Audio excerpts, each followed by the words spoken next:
K. Oh, there's button K. at the top. I'm on, but my video's not working. Oh. We hear you though. You just don't want us to see you. We can imagine you. It was an evil laugh. Can you fix it? Yeah, go to, Oh, I bet you're there now. No.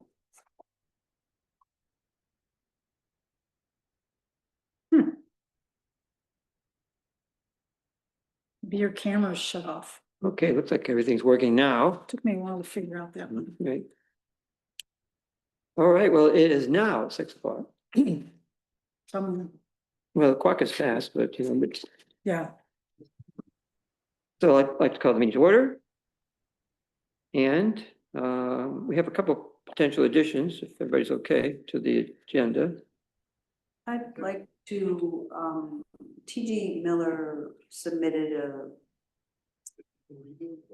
the crosswalk drawings that I think we went around the block about, and you agreed that maybe we should have a resolution to have those drawings submitted.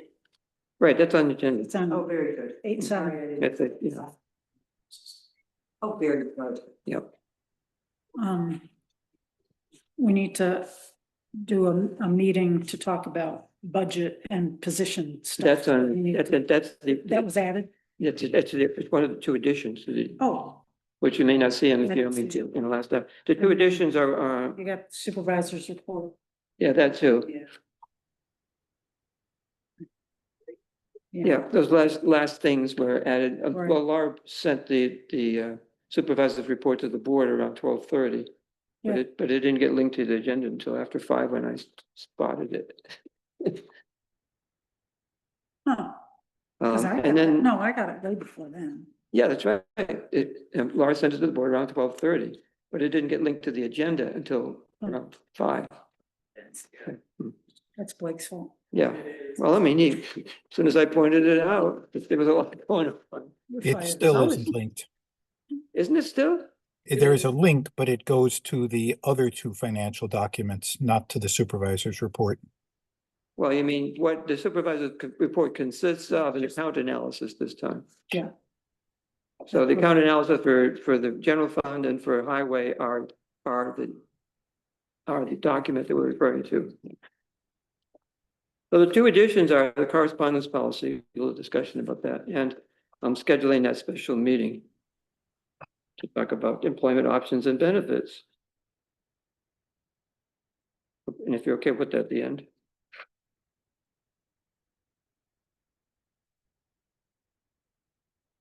Remember. Anything else to add or delete? The policy for special meeting to pay bills, can we move that to our, the second March meeting? You want to make it, you want the proposal? Yeah. Okay. Move it to. It's almost done, but it, Okay, people wouldn't have had enough time to read it. March 17th, is it? I'm also remembering from last meeting, we went back and forth on the special events law about the numbers. Should we try to make time just to talk about the numbers during this meeting so that we can have an updated version for the next meeting? Or do we want to leave it off since Greg's not here? Well, those are good questions. Yeah, do you have you I have- had thoughts Yes, I have had thoughts. on the numbers? I have had thoughts on the So maybe we numbers. can do it last, and if we have time. Maybe if we'll we do it. have time, we can do it last. Yeah. Absolutely. Okay, Okay, My thoughts are short. well, and they have, and others have shared as well, so I think it would be Okay, appropriate. very good. That, what do we talk, that's the what we call it, special event? That's what it was for. Yeah.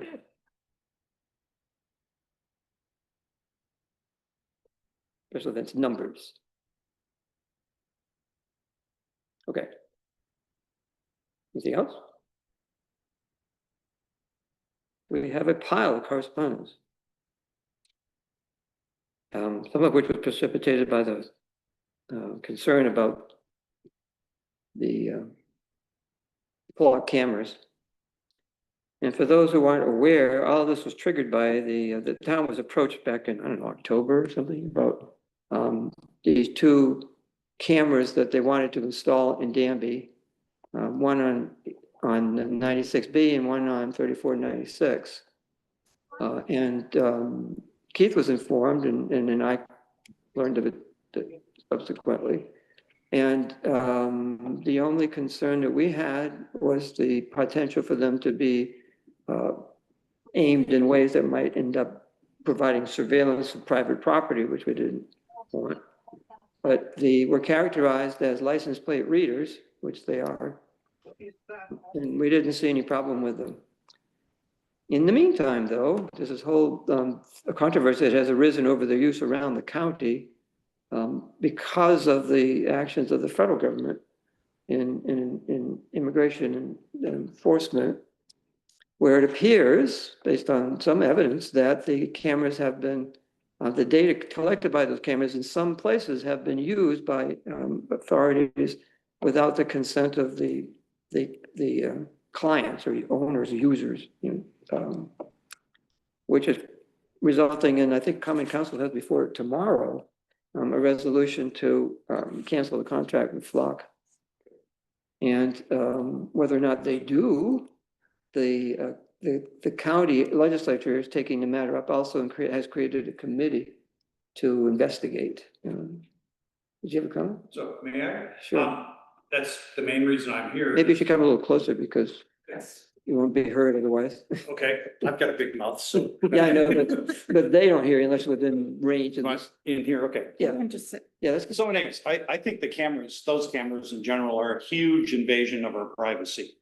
That, with livestock these days, they have microchips they inject into the animals and they track their health records and things like that. And eventually, as we allow our privacy to be chipped away at, eventually that just might be one more small step that when we're born, we get a microchip implanted that, our government can track us and all that sort of stuff. But I think these cameras in general are a huge invasion of our privacy, and most people I've talked to strenuously object to it. I'm the only one who bothered to show up to talk about it, though. You'll have another chance. Yeah. Because Right, so- April 7th, I think the Yes, right. sheriff. We invited Derek Osborne Yeah. to come and address the issue. And he couldn't make this meeting or the next one, but he will be here in April. He said by then it might be a moot point if they end up canceling the contract. But unless it is, he intends to attend. Okay, well, Yeah. I just, thank you for hearing me out, but Well, thank What you. is your name? my name's Martin Kelly. Very good. Thank I you. live at 48 Comfort Road. Thanks for coming out. Doesn't mean our neighbor, but we're all neighbors. Yeah, it's true. Thank you. So, thank you. I won't be able to stay for the whole meeting because I have another one coming up too, but. But it's always such a fascinating set of things that we deal with. I'm sure you'll be glued to your seat. Sure, yes, it'll be so hard to turn myself. Yes, yes. Well, Blake wants to say something.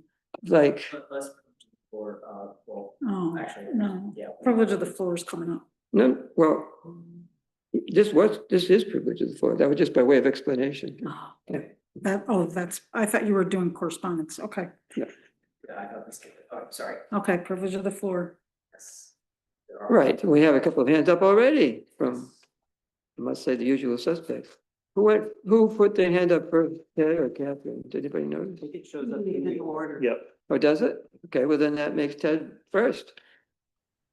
Why, thank you. Usual suspect number one, Ted Crane. I have four things that I note jotted down here. I'll try to be quick on the small ones. I'd like to commend the clerk for a rather thorough inclusion of correspondence. I found all of that correspondence very interesting. Thank you. Flock cameras. Although I don't take quite the same strength of opinion as the gentleman who just spoke, I think he makes good points. Even embedded chips is not unreasonable in the future. So The bottom line is about Flock is that for Danby, I'm not going to speak about elsewhere, but for Danby, I think that the cost effectiveness, the trade-off between the surveillance versus the benefit toward law enforcement is probably not very much in favor of the law enforcement. I read through the documents that were provided by Flock and by the sheriff's office. I tend to discount completely, well, take with a very big grain of salt anything from Flock. They're trying to sell a product. The sheriff's office actually was rather thorough, although the examples they gave had to do with the city of Ithaca, which is not the rest of the county. What may be appropriate for the city, in their opinion, doesn't apply quite as much out here. And specific examples that they gave, I think I could, I believe the word for this is fisking, F-I-S-K for the clerk there. I could probably fisk those arguments for 10 minutes, and I think the justification is not great. Let me move on. Crypto, whatever prompted this to get on the agenda, perhaps it was Scott Davis. I agree. Any egregious use of power in Danby is an egregious use of power, electric power, that is, of course. I'm not speaking about other power. And I would certainly be in support of banning that as we did with fracking. But I will add that I'm sure that we can do it in a more simple way than we ban fracking. I think the folks who I think in Dryden managed to do it in a couple of paragraphs instead of 25 pages of document. Let's see what I say down here. Events and numbers. Yeah, you brought it up, Mark. I had a conversation with Greg about the numbers involved in the events, special events law. He encouraged me to write something up, which I will do, but I'll point out one obvious weakness in the law as it was written, which is that if you have 1.01 acres, you all of a sudden transition from being allowed 99 people versus 399 people. And that's obviously a flaw in there. And when I write it up, I'm going to recommend something based on square footage and consistent with your numbers for your 1 acre, but based on square footage. And with that, I can see that there are other folks who want to speak, so please listen to them too. Okay. Catherine, you're next. Hi, I'm sorry I'm not there, but timing, and I see that this new arrangement of chairs might make it possible for me to hear better when I get a chance to come. But meanwhile, I can hear very nicely on Zoom. I'm in agreement with both the people speaking already about the flock and with Ted about the numbers. The numbers are pretty crazy. On less than an acre, having that number that's there is pretty crazy too. And I'm also concerned that it's not just about flock and about invasion of privacy. We're talking about external powers leading places without explanation, without enough of a reason. We're just giving away too much ability of somebody else to be interested in what we do or think. And what we do and think in private then can be used against us. In other words, I think we really need to pay attention to a lot of this stuff. And I appreciate Scott's long letter. I know it's long, but it's good to have these things brought up with the board, and I'm glad the board has shown so much interest in it. If nothing else with some of these things, if it's possible, a moratorium on the decisions regarding the special event numbers might not hurt, or a period of time, but I leave that to you all. And back to my beasties. Thanks. Rhonda.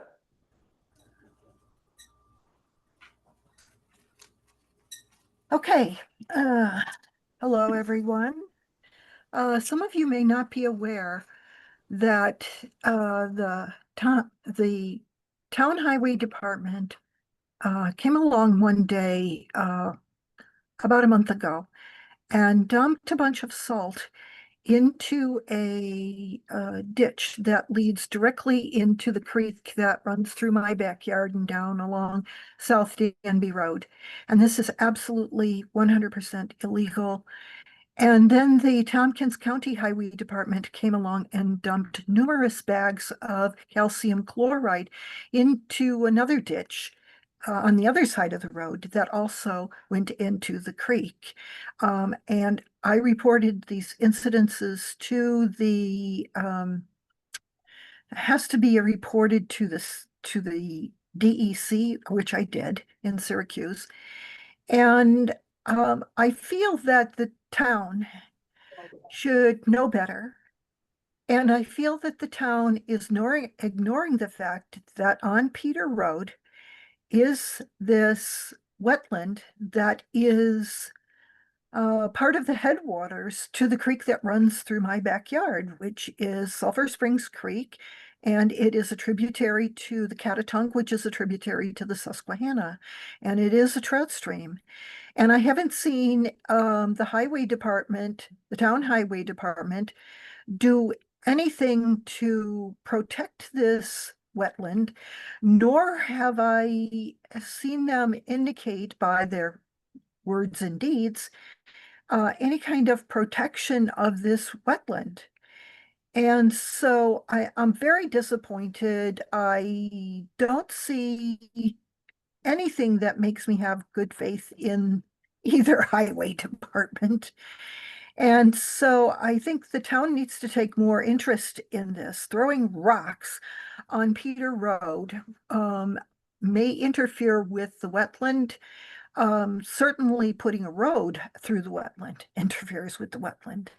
So I would ask you to take more of an interest in exactly what the town highway department is implying that they're doing. And I want to make sure publicly that I say that I'm absolutely 100% opposed to the town highway department dumping anything in my creek. Thank you. Thanks. Oh, Keith, maybe you might, No, I no? mean, it's a privilege of the floor. Yeah. No, it's Okay. No, no. not a conversation. Okay. So, which brings us to our correspondence, of which there's a great deal. But you got it all there. Everybody had a chance to read it all. Yeah. if you want to. Are there any announcements? I had two small things. Mhm. One is I wanted to make sure people were aware that SNAP requirements are changing. If there's anybody who's on SNAP, there's new work requirements, and I just think it's important that we should get the word out if you're involved in any organizations or know people who are on SNAP. There's new work requirements, and you should contact your DSS caseworker to make sure that you understand and don't get kicked off if there's some reason why you could still be on it. I think it's gonna impact a lot of people in general in New York. And the other one, which is a cooler one, is that in the next few weeks, if anybody's interested in science or environmental protections, there's amphibious crossings that are gonna be happening, and they think they're gonna be in the next few weeks. The main one in Danby is on Michigan Hollow. So if you're out driving in the evening on Michigan Hollow, you should drive slow and try not to crush any newts or salamanders or other small species that have a seasonal crossing from one area to another when the seasons change. I just thought that was kind of cool, and that's happening in more areas, but Michigan Hollow is the one that they've identified in Danby. The other one we have in Danby, which is a hazardous one, is on Ball Hill Road Oh, yeah. by Jennings Pond. Yeah. Oh, Are okay. they like holding The people turtles. up? Well, I mean, I've been there when you get frogs hopping across the street. It's really hard to avoid hitting it. Oh, you yeah, know? yeah. That's. and there's turtles as well. Yes, yeah. Over by Yeah. It's, Mm-hmm. Trying to drive really slow. Okay. Reports. Well, of course, the reports are all written. I did remark that in the code enforcement's report, I don't know if anybody else did, that Steve didn't do any non-code related enforcement No, at all. Which is something maybe we want to take up at some point. I mean, You- usually he's got something on there. Yeah, well, I mean, what he had last time was basically a note saying I didn't do anything. This time he didn't even say he didn't do anything. Yeah. For you new folks, so you recall, the board kind of leaned on Steve to do more enforcement last year, and It's a slim month. it's not a whole lot that's been happening. All right, warrants. I'd like to move. It was a late change, did you catch it? Huh? The late addition to the general. I got, yeah, Good.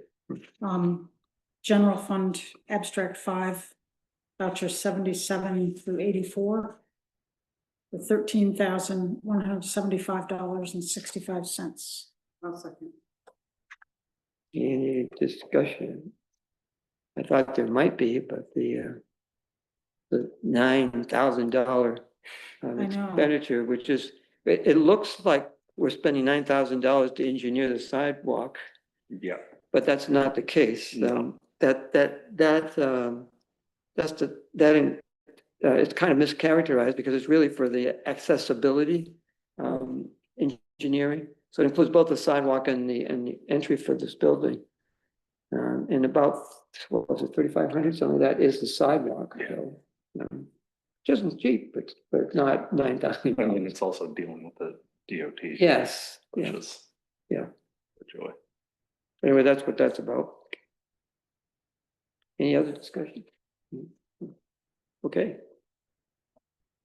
Yes, Billings? Yes. Larkins? Yes. Bruce? yes. Canyon? Yes. Thank you. I'd like to move the highway fund. Bye-bye. Thanks for coming. Highway fund abstract 5, vouchers 22 through 31 for $7,557.11. 1 second. Any discussion? Connors? Yes, Yes. Larkins? Yes. Bruce? Yes. Canyon? Yes. Thank you. Okay. On to business. The facility meeting use policy, which went from being a town hall meeting use policy to a broader category called facility, which I thought was an excellent expansion of the scope. But then in an email that I think it was from Mark, you had this bright idea which got traction of adding something to it. I was just mostly wanted to suggest that we find a way to streamline it a little bit. I know that I don't have the history, but personally, it seems like the town clerk could handle approving and scheduling, and we can create some system where if the town clerk is not sure or they have questions, then they can kick that to the board. But for things that are easier, like our own lawyers wanting to, that to me feels like it's too many steps for all of us. If our own lawyers want to use the meeting space, then they have to ask Blake, Blake has to ask us, we have to put it on a meeting. That seems like it could be an easy yes. So if we can carve out some space for the easy yeses to make our lives easier, that is my. If we could figure out how to do that, the reason it is the way it is because we couldn't figure out how to do that. Here's the hang up. If we create criteria for eligibility, then we have to be careful how we do it, so we're not discriminating, but neither are we enabling things that we don't want to enable. So we punted in effect, and that's what most town boards have done. They either have no policy at all, or they do it, or if they have a policy, it's that, well, it's at the discretion of, or they carve out, like town of Ithaca allows for meetings. allows what? For meetings Yeah. of nonprofit groups, whatever. If you're not for profit, then you can do it. But anything else is not provided for. So ours is flexible. It allows for all kinds of things. The hurdle that we're removing, or the impetus for this provision was the requirement that there be liability insurance for private groups that wanted to use the building. and we're taking that away to make it easier. And we'll see whether we open the floodgates by doing it, but that was the main thing. But what I picked up on what you suggested, Mark, was that where we have recurring requests from the same organization, if it's been approved once, we gotta be able to create a list that says, what CSI has done this, once Yeah. before, well, what, they need to come back to us So with again. The vets for the monument thing, I mean, Yeah, right? we actually approved that forever. We don't have to approve them again. Mhm. So, I mean, short of doing that in the approval, saying you're approved now and forever. we did We did that? Yeah. We did that in that instance. for the. Yeah. But we could make it our policy, so that when we approve, for instance, it's on the agenda tonight to approve CSIs. It could be on a list and Blake could Yeah, just, yeah, right. or the lawyers, that's sort of a town meeting, I mean. that's- Yeah, well, yeah, it sort of is, but it wasn't clearly. No, it's not, yeah, Such as why Blake said, well, yeah. bring it before the board. I'm just amazed, usually we've gotten requests, the number of requests that have happened so far are the same number that we would get in a whole year. I mean. Yeah. That's just kind of funny. Huh? Did you have a sign out front saying Now open for business. free ice cream? Yeah. I mean, it's kind of nice. Yeah. So anyway, I'd kind of like to see that written into the policy, What? that there be a list and that, Oh, once approved, always approved kind of thing. Right. It's subject to availability, of course. I mean, it could also just be, I mean, part of the resolution when we say. Exactly, it could, but lest it be forgotten. As things tend to, and we tend to forget them even when we write them in, let alone having to remember without writing them in. But so I would suggest tabling it and bring it back again with that additional language. I agree that we need to make it easier for people. This is so, I mean, we have never had a problem, ever. Well, in prior years, it was difficult. There was a lot of steps, had to go through the board. Why? That's The one clerk- step. The clerk couldn't just say, oh yeah, that's free. I mean, the main concern was, I mean, I don't know if we had I think we had a policy, but it was a different one. But when political groups start, there was some question about, I don't know, who was Josh Riley's predecessor, that he was gonna do time, there were, fears that, I think the example somebody brought up was, what if the KKK asked to have an organizational meeting here, So instead of leaving it to Blake to have to say yes or no, he can just say town board. Yes. Now, we get to decide whether. Yeah. I mean, There's, I've never heard of a problem. well, occasionally there's a timeliness issue. I forget whether it was the mineral club that wanted to do their thing, or Scott wanted to have a group of interested people to talk about the NICEAG rates rising. And the timeline to bring it to the board for approval wasn't compatible with doing it, next week or whatever. So there's that. But short of that, it's just not a problem for most people to say, well, you have to wait a couple of weeks before the board has a chance to weigh in on it, to know. You could do the same thing as a bill that's due, just have three board members. Yeah. I feel the same way about having a special meeting to authorize using the town hall as I do about doing it for the pay or credit card bill. Zach wants to say something. Yeah. Not Zach. Not Zach, No, Blake. it's not Zach. We've switched bodies. Yeah. Right. As the clerk in question, I would say, I definitely like the idea of a list, like CSI, Yeah, they do meetings like, I don't know how often they do them, but yeah, seems like it happens pretty much every year where they do this workshop. right. Yeah, it might make sense, just have a list and say, yep, you're on the list. So like the town's lawyers could be on that list. People like lawyers and firms representing the town are automatically, then they just come to me. Yeah. Mhm. like personal use, I think definitely should go to the board. I don't wanna be the one saying yes or no Yeah. on that. Yeah. I think that should come before you guys. I plan on making an online form that will make it very, very easy for people to like, I might even honestly make a small section on the website for it specifically and say, if you're interested in using meeting room policy or meeting the. meeting Using room, it, Yeah, here's the policy, the next board meetings are held on the first and third Tuesdays, and if that changes again, so be it. Yeah. Check the calendar. Yeah. Meeting should be on, yeah, Yeah, so I think okay, making that a very transparent thing, but then also having that list. I think otherwise, I like the policy as it stands. I don't necessarily want responsibility of saying yes or no to fall just squarely on my shoulders. I like the idea of a list very much. okay. But I think, I mean, ultimately, the reason that the reservation has to exist in the first place is because this is a public space to begin with. So, you know, anyone between the hours of 11 to 4 can just walk in and kind of sit in here. Like Mhm. that's Yeah. the joys of town hall. I mean, you know, we had some guy out in the parking lot the other day just using the Wi-Fi.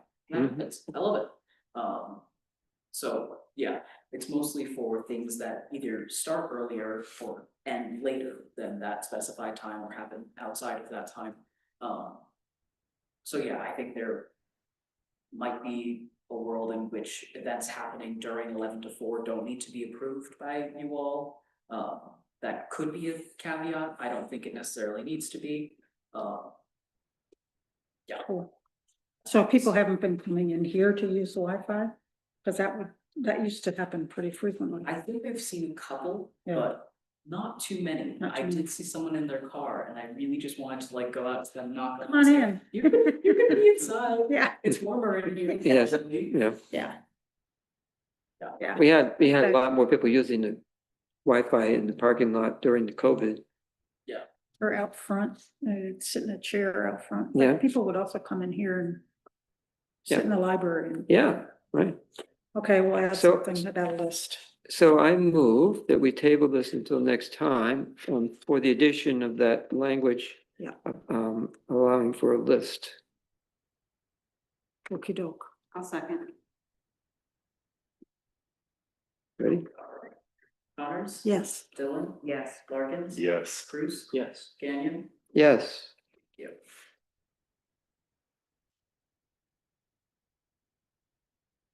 I haven't heard of it.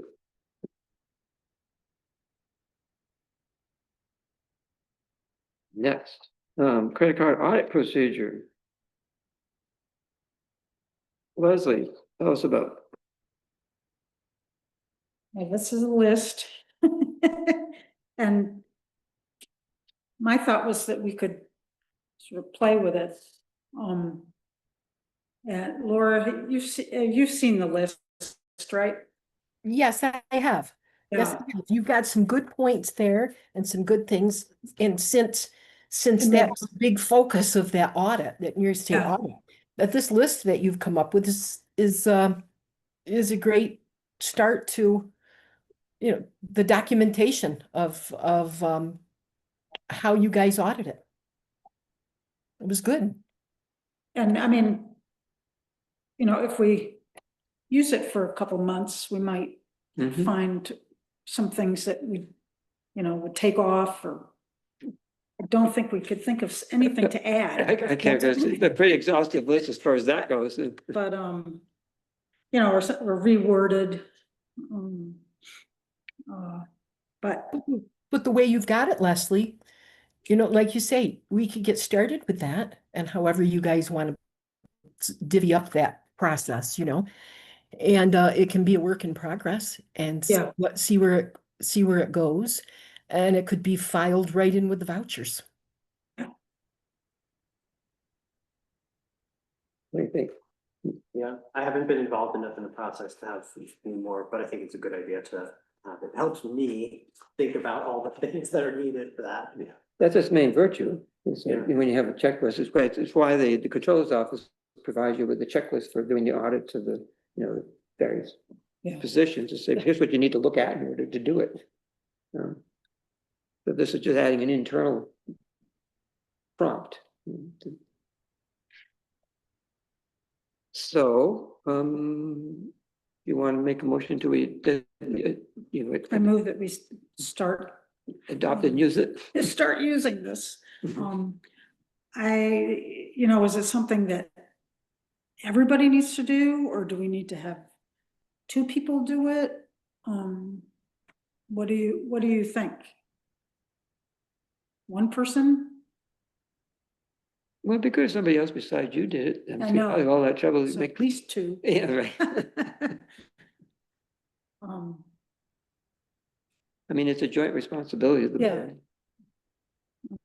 What would be the timing of filling this out compared to meetings or abstracts? Is it like a totally separate monthly thing? Or would it come to the board with, as part of? I see it, maybe you see it differently, but I see it as a reference sheet so that when you review the abstract and the vouchers, I'm not that, when you review the credit card information, you've got that list of things Yeah. to check off as you do it. Like, I assume we'll have a credit card bill next meeting. Mhm. Yeah. Laura's nodding her head, yes. Yeah. Yes, we definitely will. Oh, boy.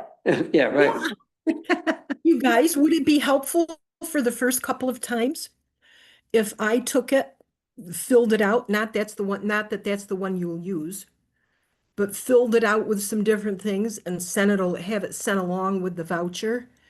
And then whichever of you are, if you guys are all gonna just take turns doing this each time or whatever, I might be able to hit upon a couple of things too, or Yeah. you guys or whatever. I mean, that might be helpful even for you to just to see it. Yeah. If I email it to whoever's gonna be filling that out on each particular time. Yeah, and we could match what we came up with, what you came up with. Yeah, that might be helpful, and that might be a good process with this too. I would think that would be useful to everybody, not just Yeah. the person who's Okay, like. that would be unique good. to them. Essentially, when we are doing it, I am doing it, Joel, I'm also doing it for you. You know, Yeah. you're the supervisor's showing that they are taking a look at this thing that the auditors, had Mhm. pointed out, and it's gonna be a good part of our response when we respond to the auditors. Right. So several questions have emerged here as a result of this consideration. Now, how do we want to embody those in a motion, or do we want to?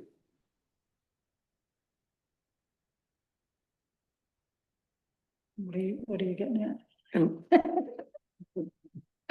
And I'm wondering, well, I mean, it's been suggested, a couple of people could be assigned, or everybody could do it, or what?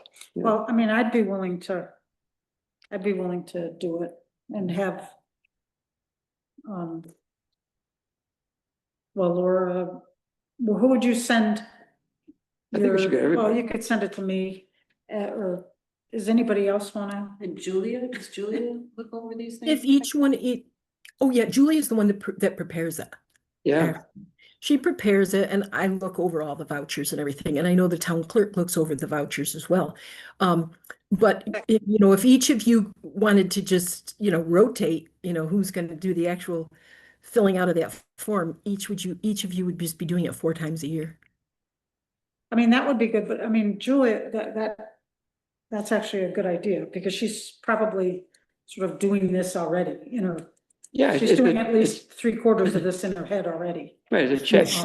She's doing it, and then I look over all the vouchers after she gets them done. So I'm looking at it, and some of your questions on there, is it being paid in completely? Yeah. Is the backup to each one? Is there, we can share that with Julia too, because as she's doing it, she'll make sure that those types of things are happening too, from her See if Julia would be part willing. of Well, see, I think she's doing it already. What we're Right. doing is we're creating a record Right. of it having been Right, done. right, So that we don't get the sign of stuff that we got from the auditors this last time where we're doing it, but because right. we don't have a record of it, we're not doing it as far as in their And eyes. you're showing that the board's taking the responsibility of auditing it in a special way to accommodate what it is they're looking for. Okay. So I think everybody should get a copy of this if they don't, Yeah. you could print it out probably. I mean, everybody did get a copy of it. Wait, we got it electronically and we just print it out and have it as Yeah. something to refer to, or you can refer to electronic copy if you want to, but as a prompt for what you should be looking for when you review the credit card bill. Should we? I mean, a lot of the items are also things that you look at with all the other bills. This too, is true. so, I remarked that as yeah. well. Yeah. Do we have a motion or do we? Oh, Motion was made to adopt and use procedure of Leslie. Has not been seconded yet. Second, if we're agreed on it, yeah. yeah, Yeah. Leave it at that? Okay, Connors. yes, Dillon. Yes. Larkins. Yes. Bruce. Yes. Gagnon. yes. We deferred the next one to March 17th. yeah, CSI, which used, they did their training for the stream monitoring last year. This is the 20th is a Saturday. They'd like to use the town hall meeting room again. the 28th is a Saturday. Yeah. So I move we authorize it, them to use the room for that purpose on that day. Second. So how are they gonna get into the building? Like, I'll let them in. Oh, really? Okay. yeah, you volunteered. Well, if there's a problem, you'll let them in and then lock up? Yes. Okay. Because that was another thing Yeah, you pointed out. that we've had problems with. I think Grayson might have the combination. There's always that to fall back on, but What's that? using the lockbox Yeah, For what? to get in and out, Who? Grayson, whoever. Grayson's from CSI. So do we have a list of people who have that combination? I mean, that's kind of scary. I would like that list if it exists. but- Well, we maybe ought to have a list, Maybe but we haven't. really, Every once in a while, I remember when Pamela was clerk, every once in a while, we'd say, maybe we ought to change the locks, because an awful lot of people have that, have it. Not the lock, but the combination of the lock. yeah. Because after a while, a lot of people know what it is.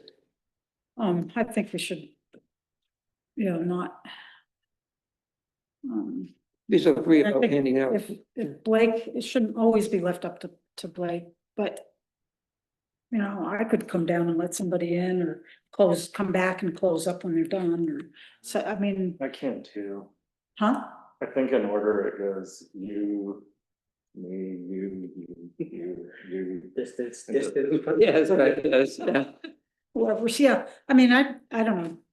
We're having issues with this at work too, of people having access to a building.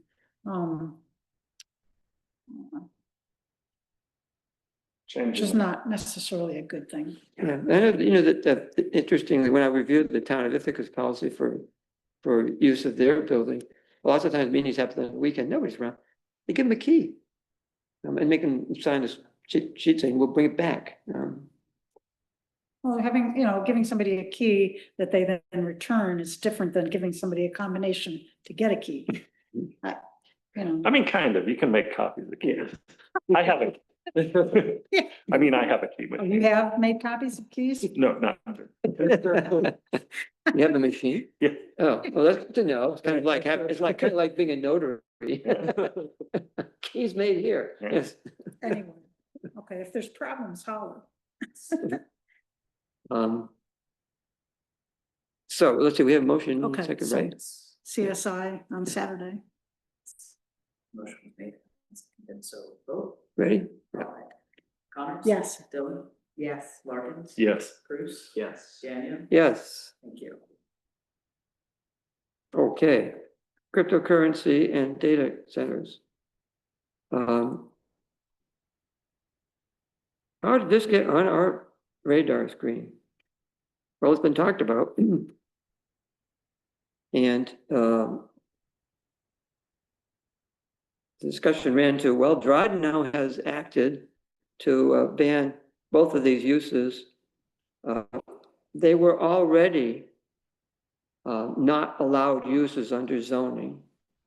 And the approach that they've taken in Dryden is to make it abundantly clear they are defining what cryptocurrency mining and data centers are, so that they're in the code defined, and it's clear that they are not an allowed use because they got them defined and it doesn't match anything in the use. That's a pretty simple approach to dealing with it. And the town of Ulysses is moving to do the same thing, I gather. We could do the same thing.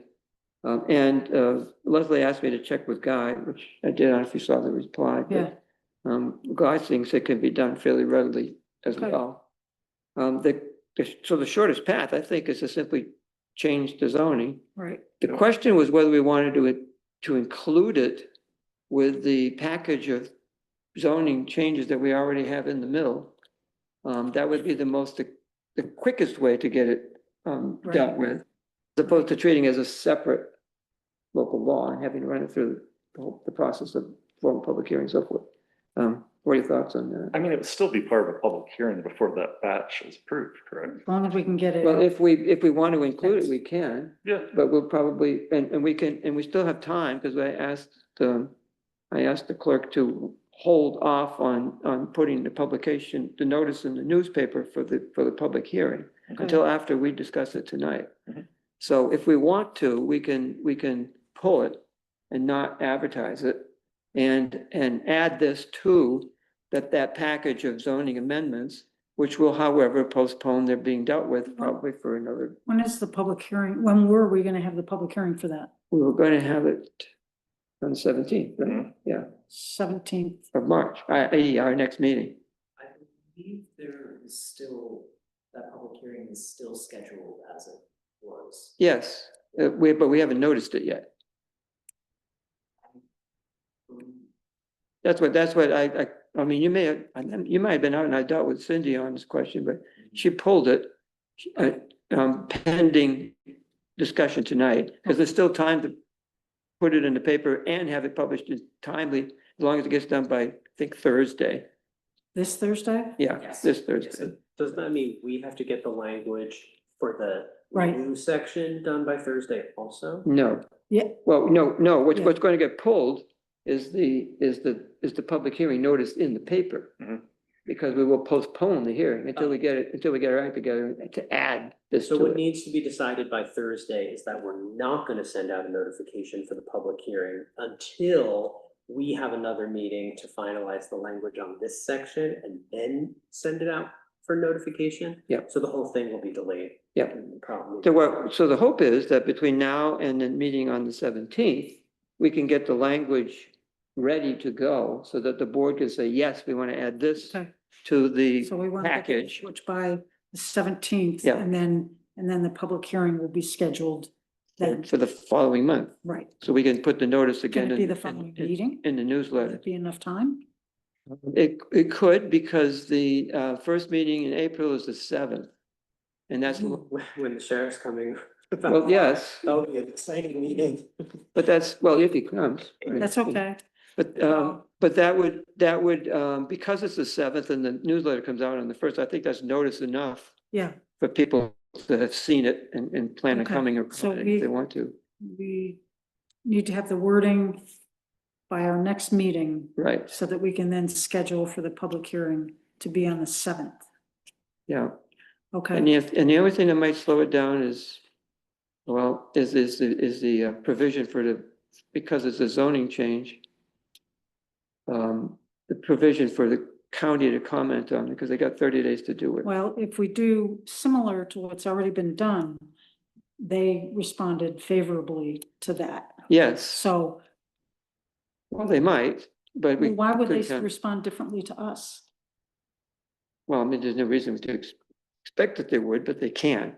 Because they got 30 days to Well, comment. don't piss them off. Anyway. So Cookies, send cookies. we could do our usual thing, which is if we schedule for the second meeting in April. That would give them time to comment and would be all, we would have a surety about the timing. I would like to aim for this being this way, that we get the wording by our next meeting. Well, we could do that for To be sure. able to have the public hearing on the 7th. Yep. Well, why don't we give Greg a chance to weigh in, but I'm remembering that we need to get the 6th. Friday? Yeah. Okay, all I right, don't know if he's returning Friday or Monday. Monday. Yeah. The 9th, yeah. Because I think we have to allow I spoke with Greg about it, and I want to remember because we have to allow the county 30 days, so we've got it if we wait till the second meeting for the. Well, we could also ask, we could actually also talk to them, is to see if Yeah. they could help us out. Mhm. I could send you because she's so diplomatic. What's that? So I could send you to talk to them. Yeah. She's so diplomatic, but. But for now, Okay, I move that we cancel the public hearing that was supposed to happen on the 17th. And instruct the planner to draft the language for us to consider at the next meeting. right. Okay, Do I have a second? second, Discussion? okay.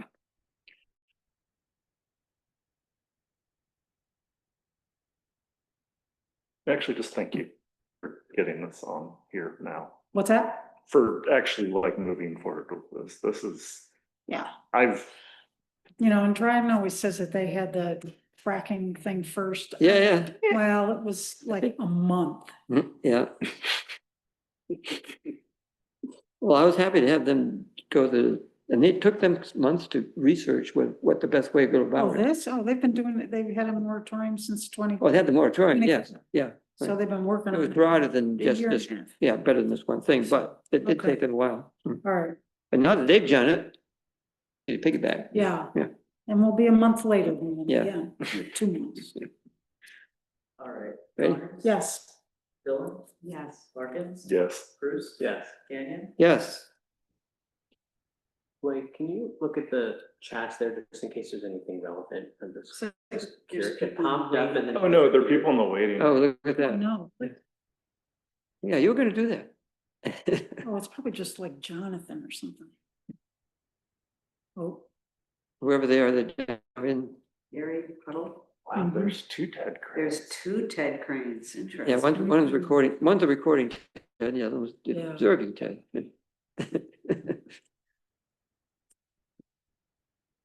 Or maybe it's Pamela in disguise. how can you tell if somebody's in the waiting room? The thing pops up saying there's somebody in the waiting room. Oh. But we weren't paying attention. Oh, speaking of rooms, we have another request for meeting room use. How's that for a segue? Yeah. Uh, Okay, Todd Rose would like to use the town hall for 2 days. a memorial gathering. Well, he can't figure out whether it's gonna be the Saturday or the Sunday. It won't be both days, it'll be one or the other. But it may, They wouldn't know until. it may be weather dependent, Right, yeah. yeah, So we'd like permission for, either one, depending on what works for them. I move that we accept the request. Second, Discussion. We haven't yet changed the policy, have we? Policy, as it currently stands, requires the liability insurance.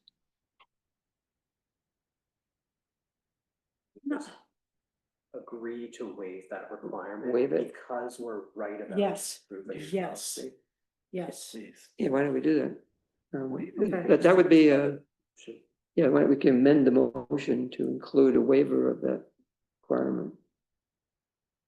Okay, well, the Whose motion was it? motion to, oh, Whose motion? Their request. Yes, We, at the same time, we waive the necessity for insurance whose motion? was it? for, Who's Leslie? Leslie, okay, so you accept that addition. yeah. Okay, good. All right, and it's been seconded, I'll second it. Second A second agrees time. to. You a second, Yeah. second. Cute. So with that, I think who would, any further discussion? Blake, are you available those days to open? Yes. Thank you. Okay, then I guess we can vote. Connors? Yes. Dillon? Yes. Larkins? Yes. Bruce? Yes. Canyon? Yes. I mean, I think he also said he'd clean the building. Yeah. Well, they said they would leave it cleaner, well, leave it cleaner than we found it, so we'll see, yeah. So moving on to the next item, the plans have now been finalized basically by the engineers with T.G. Miller. Yes, it was the original proposal. It was a bit confusing when the facilities people met. We went with questions. And since then, we have gone round and round and round and determined that, yes, in fact, the original proposal was really the best. It was a Well, they little can do anyway. confusing to see where Daisy Lane and the driveway to the town hall don't line up. You know, I was thinking, where did my confusion come from?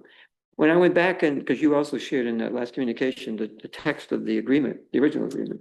And the text of the original agreement has a, this is our proposal. And proposal has a sidewalk going, and crosswalk going straight across. Oh, I think that was maybe Catherine Hunter's original drawing. Well, it wasn't her drawing, but it was what What Danby they wrote. first submitted. Yeah. So, so I was taken aback when we got the drawing and it showed it being, yeah, like that. It shows it straight across. Yeah. Yep. And then when we got the drawing and it was angled that way, I said, what, where did this come from? So that's what precipitated a bunch of dialogue about, is this the best way to get across? Right. And if you look at that drawing, I said, Yeah. well, it would, my preference would probably be to go diagonally across the intersection, but they probably wouldn't like that. No, you can't do that. They looked at that. Did they? Considered it Yeah. and they. 'Cause that would be had the a straightest- proposal That would have been the straightest, that would be the shortest distance between the 2 points, would actually be diagonally across the intersection because of the intersections being skewed, but that No, probably we wouldn't went fly. around and around with all that. Mm. We talked to TCAT about moving bus shelters and, yeah. So this emerged as the best option from among the possibilities. Blake, Just to clarify, which is the current proposal, the, it goes from the bus stop. Is there a date? Across the street to the north side of the driveway, Where the mailbox is. which angles it somewhat to the north because of having to clear the curb on the driveway. Which is suboptimal, but kosher. somewhat angled, not diagonal entirely. No, that would be better, but that isn't done. I have a question about what we're deciding here, because that part's clear, but we are also assessing their proposal for the front path, for the. Yeah, we're not there for ramp, that part But yet. they haven't finalized that. No. We are waiting for them to finalize it, and we are only approving one, like. Yes. This part. of it. Because the crosswalk needs to be then forwarded to the. Yeah, but this is about So what submitting we're it to. doing is saying, yes, this is what we want, move forward with bringing it to the DOT. Yeah. Yes. Right. Just making sure. Right, and then assuming the DOT says, yeah, go ahead, then we'll be in a position to bundle it with the other and get it built. Okay. So we're saying, yes, we're gonna go with that design, which you worked up, and we're gonna submit it to the state for approval. Okay, that's great. Okey doke. So do we have a motion to that effect? No, Okay, I moved to that effect. I'll second. Any discussion further? Okay, Just a second.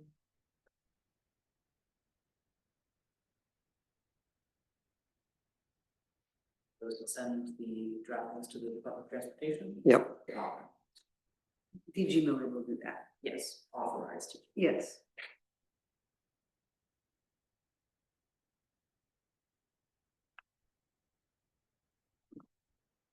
All right, Connors? Yes. Dillon? Yes. Morgan? Yes. Bruce? Yes. Gagnon? Yes. Thank you. All right, let's see, now it's the additions. Correspondence policy. As you notice, there's a bunch of stuff on here. The policy as we have it is kind of ambiguous about what belongs as part of the record or linked to the agenda. What constitutes correspondence. I think what we've got was drafted by Sarah Schnabel, if I remember correctly. And it was aimed at clarifying that only correspondence that is intended to be connected to the board meeting is included as correspondence and not every communication to the town board. That's not really clear in the policy. And it was sort of to make it clear that you could either communicate with the board something which you might otherwise communicate verbally by submitting it in writing, or you could make your statement and the privilege of the floor, but you couldn't do both for the same topic. That was the point of it. But it's not clear on the what constitutes stuff. When correspondence is directed to the board, that should be made part of the meeting record, and when it shouldn't. I took it and I didn't realize that was gonna be on this agenda, or else I would have reread it. I also, I can't find it right now. I Earlier, can't find it either. but, Well, then we ought to make it easy. I mean, but, what I understood it to say was along the lines of, if you had correspondence and that you wanted to have read at the town board meeting, then you could do that, but you had to be clear, you had to state that you wanted it part of the record and to have it be read at the town board meeting. Mhm. But I mean, I kind of like what Blake did and just put the links. We didn't read any of those at the board meeting. No, right. But people have, people have, residents have access to what people are saying. But none of it, and if you wanted to have something read at the town board meeting, you then did not also talk about that at the board meeting. Mhm. Yeah. That's the way I interpreted Right. what we. Yeah, so I mean, there's a bunch of stuff in here that my understanding was you had to say in the correspondence for the record. Right. Right, well, probably maybe nothing on this list here qualifies on. But we didn't read it. Yeah. We didn't read it. No, but I mean, I asked, well, some of the, I think that I asked Blake to put on here, because that being of interest, Yeah. like the sheriff's statement and the statement from Flock. Right.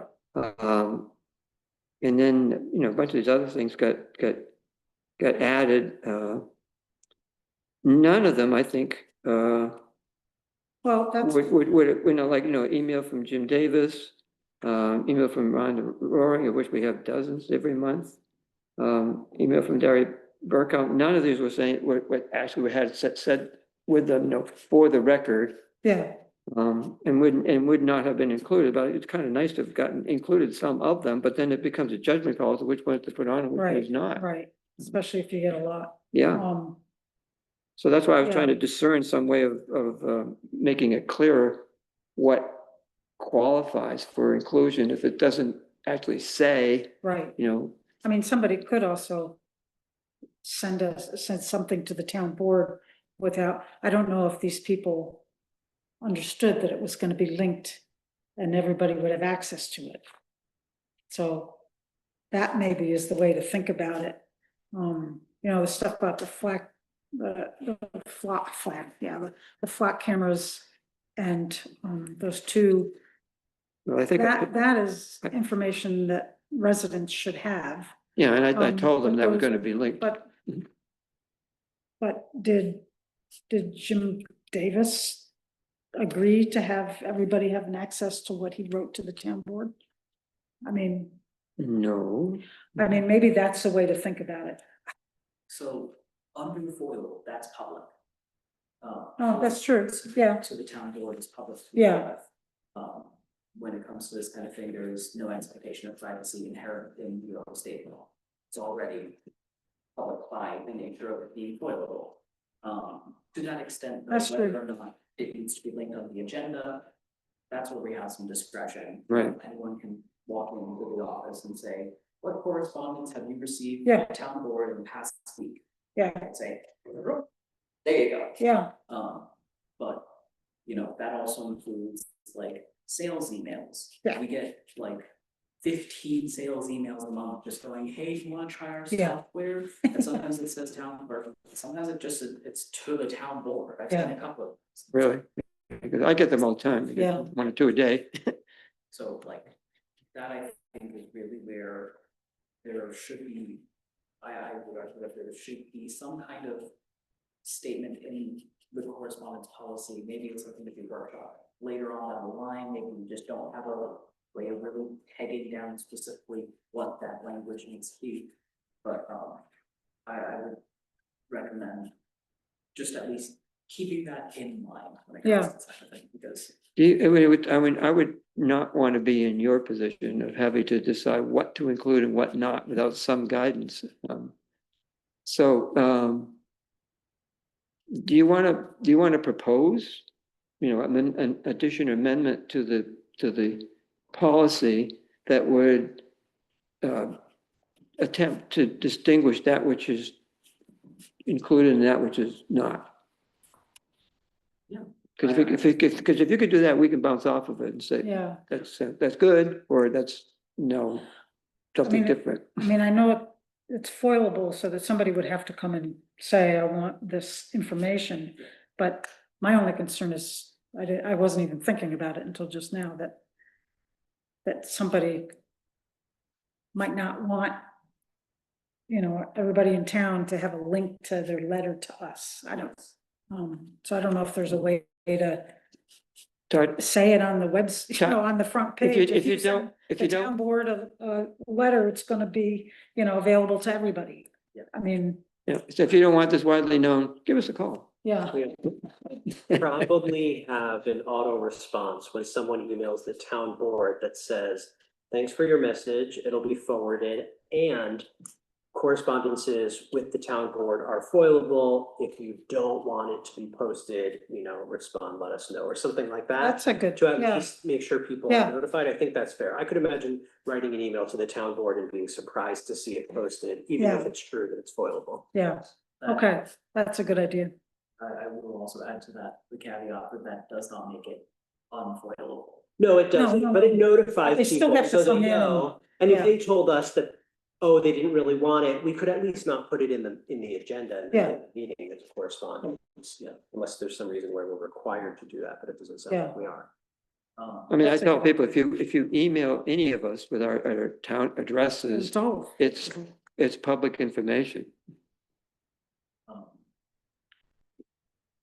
But that being the case, there's a rather large body of communications to the board that are not something we would want to. And so discriminating about, oh gee, everybody ought to know this from the, well, it's just another communication from a vendor trying to sell their software. We need some sort of criteria for making that call. And if you want to propose what that could be, Yeah. we could bring it up for consideration. did you just break something? It's magnetic, right? Did you break your? I'm happy to propose some Cool. language, probably along the lines of solicitation and marketing. Yeah. Probably probably be the language I would suggest for that. Although, Okay. that's being excluded, sure. Yes. But it better be more than that, because otherwise, because those could still have a flood. Yeah. Um, I'm writing down Blake will propose. And I'm just thinking that if somebody writes the town board and says there's a special pancake breakfast, and I respond, hell yeah. Somebody else responds, hell yeah, and somebody else responds. I mean, I know, I'm very careful, but you know, then you have this crazy train of emails that hopefully can only link to the top one. But I can see it getting, Well, you have to be careful what you say, yeah. I'm very careful. Yeah. Getting Check your more careful excitement every over day. pancakes. Yeah. But I can imagine a policy that says, these are the emails we never include, like marketing emails or anything with private information. These are the emails we always include, like if they say for the record or include something Yeah. that indicates it's part of the privilege of the floor intended for the next meeting. And then maybe there's some language giving us or you or us discretion over things that don't fit into either of those two categories, something like that. Yep, it's that middle category that's got Yeah. a lot in it. Yeah. There Yeah. was a recent court case that was litigated. Specifically, it was in regards to the town's website notifications being and their email list. The town had a website that residents could sign up with their own personal email addresses to receive notifications regarding, you know, updates that happened in town and stuff to keep them warm. And a citizen FOIL requested for that email list. Recently, that case was decided against, and I'm very glad to hear that because they determined no, people's private email addresses is not FOILable information. Yes, so that is redacted in this correspondence. I think for the most part, I tried to do my best. There was a lot flying at me. Yeah. I will also state that there is a clause for anonymous correspondence. That may be something that's up to the board's discretion on whether or not. Whether to allow it or not, right? Yeah. That's in there, I think, yeah. Yes. So I think if/when I am proposing a new or a rewrite of some of the policy language, I will probably call out specifically anonymous correspondence. Yeah. In terms of how one might go about that. Yeah. But yeah. Cool. Well, something to think about. Indeed. You could do the Do. pre-thinking on it and then we could, Yeah. give us something to bounce off of. I'm gonna go home and just sit at the computer and just go, wow. I think maybe it's time to, it's in addition to having a meeting room page on the website, maybe we have a correspondence page on the website that specifically has the policy linked to it, and like, I don't know, we could, I'm trying to think of ways to facilitate theoretically anonymous correspondence, which will be at the discretion of the town board. I think that's appropriate language for it because, you know, anonymous correspondence could be from, you know, someone living across the street or it's somebody 30,000 miles away just deciding to mess with some people. Yeah. Well, we have quite a few messages that they're not anonymous when they come to us. But if you're going to post them, they become anonymous because you redact the email addresses. Well, but you don't redact the names, is the thing, you know. Okay, yeah. Yeah. People's emails still say, you know, this is from so and so. Sometimes, yes, yeah, you can change that. That's a matter of you and your email provider. But Okay. yeah. I mean, having a page on the website that has, correspondence with the town board sounds like a good idea. I could also put it on the town board page specifically. Yeah. Corresponds with the town board, there's our policy, and yeah, I think actually that makes a lot of sense to It does. update the web to include that current policy and it's more stuff to keep track of, but Yeah, really. it gives a little depth to the website. Yeah. Like updating the website, how's that? If it cooperates, if it breaks, Yeah. then I don't like it anymore. Well, I mean, ideally, I'd like to see the Danby website as the place to go to know what's going on in Danby. It's all in that, in that vein. Yeah. It could turn into a rival to the Danby Facebook page. I mean, Danby has a Facebook page? Oh, Danby South Hill. Danby South, yeah. Have that discussion on the Danby website. Thanks. Don't even go Yeah. there. Okay. All right, next thing. The special meeting scheduling, you know, the time between the last meeting and this meeting was just a little over a week. That's just why it didn't happen. Plus, it turns out that there's some murkiness about this whole situation that came to light by virtue of having one to review. So taking Laura a while to sort of dig out the information about who's entitled to what, and under what circumstances. In other words, you know, for what, under what conditions are benefits added, what benefits get added, how many hours you have to be, whether it's salaried or not. Not all of that is crystal clear.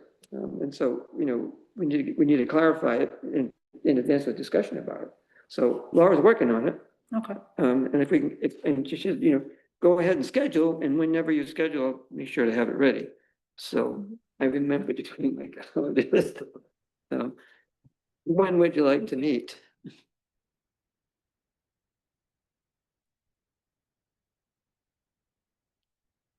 When When would you like? are to we meet? gonna, That's what I'm asking. When? We could meet, are we gonna have the information by then? how about next Monday? Are we gonna have the information by then? Well, that's a question for Laura. She's nodding yes. Yeah, I can have information ready by then if you want to meet Monday. Tuesday or Wednesday would Let's both be see. better. What is Monday? Just the 9th. Oh, should we talk about during the day or in the evening? Well, it could be either way. Okay, day, I'm much more flexible, actually. I would prefer a day time. Yeah, I forgot. If you're okay with it. Yeah. Okay, maybe Monday morning at 10 o'clock or something. Ooh. 11 o'clock? Better. It's better for me too. I get good breakfast eaten before I come. Was that what for you, Leslie? Yeah, 11 o'clock on Monday? Monday the 9th. Monday the 9th. So I move we have the special meeting we've been planning on Monday, the 9th of March at 11. Okay. And this is an in-person meeting, is that right? Yeah. Yep. I'll second that. It needs to be in person if it's going to be a meeting. Yeah. Gotcha. So it's moved and seconded. Any further discussion?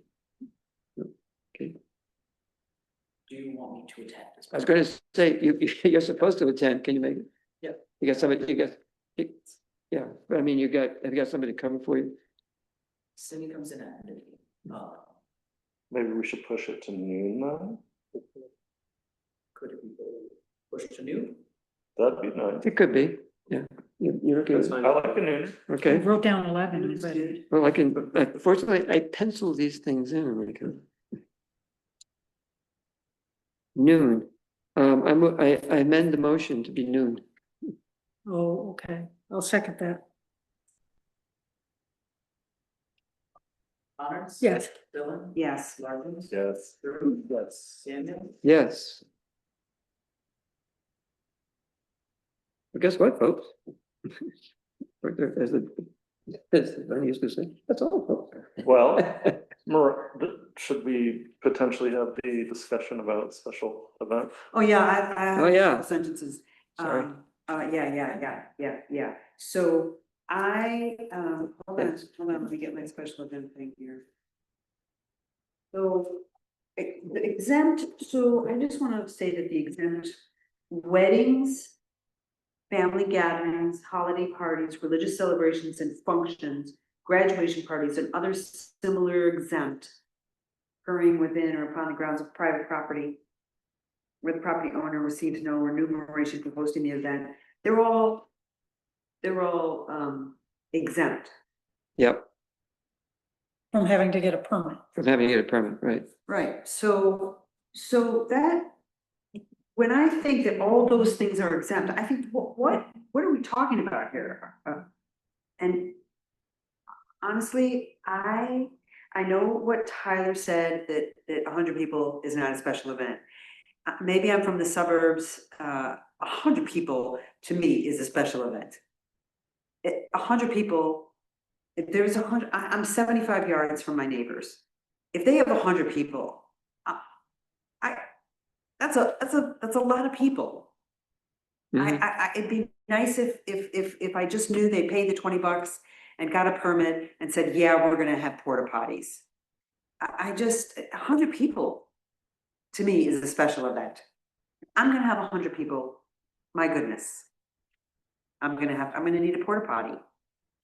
And I'd really like to make sure that if somebody's gonna have 100 people, that they have porta potties and not big, huge lights shining in their neighbors' windows and, you know, Mhm. what is that, Dawn of the Buffalo concerts with their, you know, I don't know, their sound system. With, yeah, 100 of their closest friends, right? Because people don't think 100 people is, to me, 100 people is a lot of people. That's a lot of cars. Yeah, let alone 200. I mean, I'm thinking a that's all. graduation party, you know, somebody's, We could easily do it for that. you could easily get 100 people. But wouldn't that be included in the exceptions? Yeah, They're exempt, yeah. yeah. But those are, but the thinking on You're those, gonna be if I'm, limited amount of time. well, I mean, I think the main thing with them is they're one-offs. They're one-offs, right? You know, if somebody only gets married once, hopefully, you know, it's not like it's a recurring thing. So, you know, graduation, marriages, you know, anniversary celebrations or whatever, you're not, they're occasional. And even if there are annoying in the neighborhood, there's a lot of people, a lot of noise, cars parked up down the street. It's like, you know, Right. the daughter's getting graduated married. and- Yeah, right. big deal. But if it becomes an event venue and it happens regularly, that's a whole different thing. Or it's for a whole weekend. Right, it's a whole weekend, or it's a big deal, like it's a lot of people. Like, let's forget what precipitated all this. It was the barbecue. Barbecue. they called it a barbecue. Well, no, the festival's called the barbecue. It's like Yeah. barbecue 7. I think. Yeah. For, you know, 800 of his closest friends on a Yeah. 1.5 acre property. That's totally off the wall. So a question I have to ask is, what about the difference between interior and exterior? 100 people is still people. You gotta park using the them someplace. bathroom. You Yeah, have lights, you have noise, sure, I mean, you know, you have people, you know, walking around, I Yeah. don't know, 100 people is a lot of people. depending on the space, absolutely. But also, what if it is a space that's set up, an interior space especially, that is commercial? Well, if it's set up for that, then, I mean, Yeah. well, even having 100 people here is a lot, but Yo, sure, if you have a venue, then yeah, you can fit 400 people in there, sure, then I don't know, but a commercial venue, they wouldn't need a permit, would they? Oh, Well, they would if you- There's no current, my understanding from Greg is there aren't any zones that allow for event venues in Danby right Right. now. So that Right. couldn't exist without them already having gone and gotten a zoning variance. Well, So we're with not one attempting, exception, yeah, then the exception is agriculture. right, agriculture, because they're the sort of state laws Yeah. trump our laws. Right, so we do have that one provision that allows for event, you know, special event like mass gatherings. As being agricultural use. And since the state defines it as part of agricultural use is an allowed use in our zoning, so you can say zoning compliant. Yeah. because of that language. But that's the only exception. Pretty big one, but nevertheless, the alternative, there is no other way. I mean, what Angela tried to do on South Danby Road is not provided for. It's private property, it's not agriculture, and it's way bigger than what would be considered normal residential use. Well, I was actually gonna say that I mean, the whole idea of creating the special events is in order to put a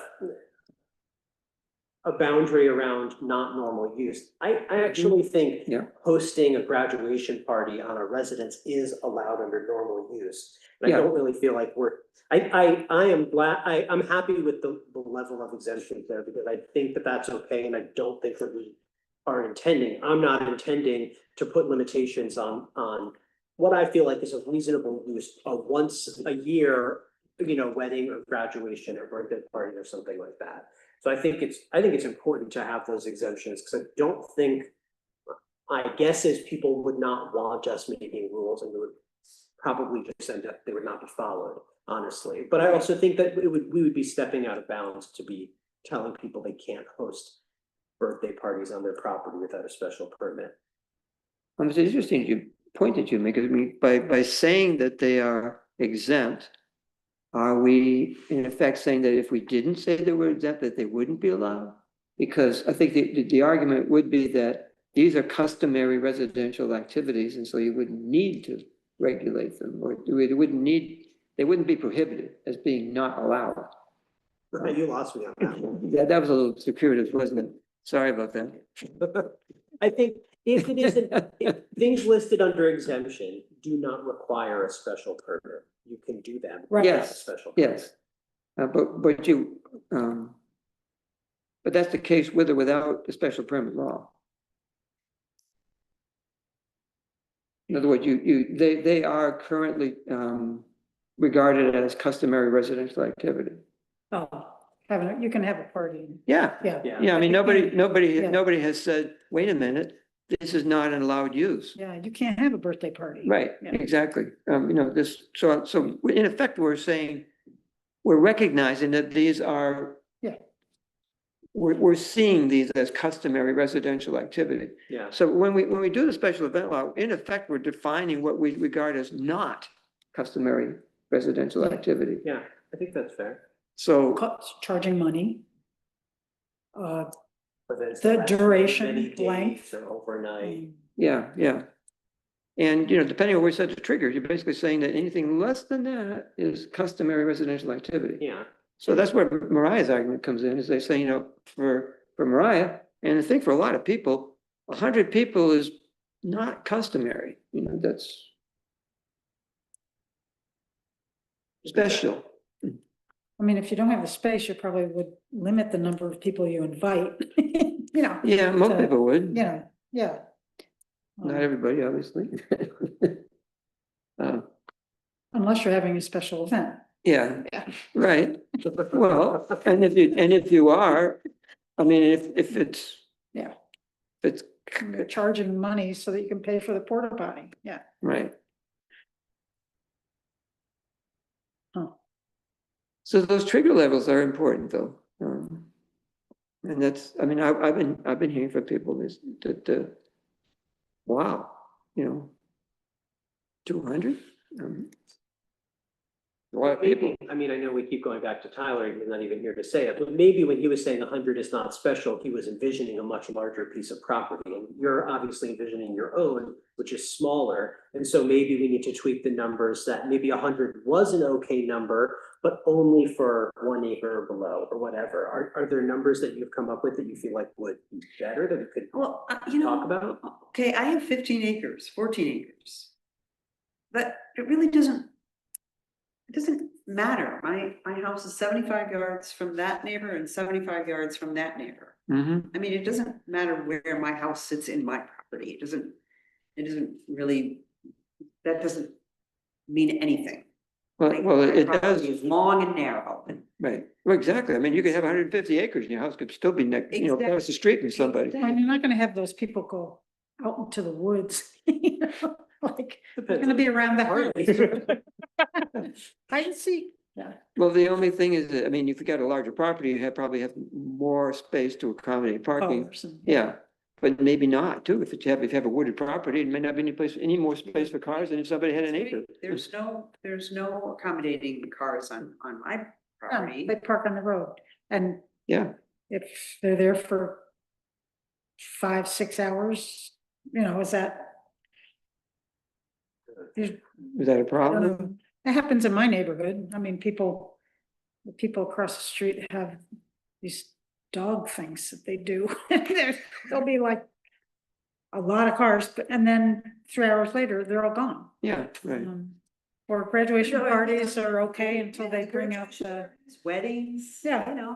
Family gatherings. So Yeah. I'm thinking if you're gonna have more than 100 people and it's not one of these things. That sounds like a special event. well, it is if it's not one of So those you're things. saying you're okay with That- the exemptions, Yeah, but Oh, yeah. not the numbers. I Right. understood you. I thought you also weren't comfortable. No, I mean, if we're gonna have, these are the exemptions, which, yeah, I'm okay with. Yeah. People Mm-hmm. have graduation parties, they wanna have a big graduation party. And hopefully my neighbors would let me know. that They'd this is invite gonna you. happen, they'd hopefully. invite you. Yeah, no, they do, but then I just think, so what are we talking about that's more than 100 people, that's not a wedding, family gathering, and I guess special events, I'm thinking. People coming to camp for a weekend, I mean. Yeah, a music A festival. music festival, Or I don't know, a seasonal party, a solstice Christmas party that you want to have for your well, mom. okay, I think that's exempt. Yeah, It's I think exempt solstice because, parties, because it's a religious. well, what if you It's a invite religious 100 celebration. people and 200 people show up? I mean, Well, I guess if you're gonna have 200 people, I would hope that you would say, like, if you're gonna have a concert of, jazz music every weekend for the summer and 150 people are gonna show up, then you're gonna just get a permit. I mean, Yeah. how much are we charging for these permits? It doesn't seem like it's egregious to go run over and get a permit. When you rent the pavilion down in Upper Buttermilk, you gotta get a permit. Mhm. I mean, it doesn't, it doesn't matter. But you don't have to go through site plan review to do we're it. talking about how people can use their own property. Right. It is pretty different to say Yeah. how you can use this property that we all share versus we're talking about limiting what people can do on their own property. Yeah. And I do think we should be a lot more Okay, careful about that. got you, Mm. but what is the impact on the neighbors? What is the impact on the road, on the lights, on the noise? well, they should then feel comfortable having their own graduation party. That's what I think of. So, well, I put up with this noise. If I have a gathering and people get out of hand or make a lot of noise, I hope that they, Or just a tone, remember. yes. I mean, that's also why I think having the charging money as a Yeah. criteria feels important to me, because if you're not charging money and you're inviting people and care about, you're gonna make sure they can, park safely and have bathrooms. Right. When we start introducing a profit motive, I feel like there's a little bit more of a tilting of like, well, if you're trying to make money, you might try to only get one porta potty when you should have 10. Yeah. Or something like that. So I feel like Yeah. that does distinguish between whether we can maybe rely on people to use better judgment or whether they're just trying to save as much money as they can. I mean, I keep thinking about this, that it does come down to the monetary, but also, we're viewing so much of this as residential properties and doing Yeah. things on residential Mhm. properties. It mostly is though. But we do have businesses Mhm. that have shows. Yep. Like, I suppose if Stork could have a Like, big party over, who knows? If they, then that would be I mean, great. they might Staff have 100 picnic. people, right? a Yeah. big- Yeah. $20 to get in, yeah. Pays for the barbecue. But right, so then they're gonna charge, I guess going through the permit process. Just, there's just gonna be some boxes checked. Do you have enough bathrooms? You're not putting lights in people's houses after a certain hour.